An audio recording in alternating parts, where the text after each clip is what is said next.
சிலர் ஆசைக்கும் தேவைக்கும் வாழ்வுக்கும் வசதிக்கும் ஊரார் கால் பிடிப்பார். ஒரு மானமில்லை அதில் ஈனமில்லை, அவர் எப்போதும் வால் பிடிப்பார். எதிர்காலம் வரும் என் கடமை வரும், இந்த கூட்டத்தின் ஆட்டத்தை ஒழிப்பேன். பொது நீதியிலே புது பாதையிலே வரும் நல்லோர் முகத்திலே விழிப்பேன். வரும் நல்லோர் முகத்திலே விழிப்பேன்.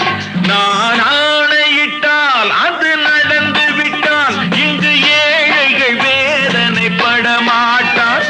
உயிர் உள்ளவரை ஒரு துன்பமில்லை, அவர் கண்ணீர் கடலிலே விழமாட்டார்.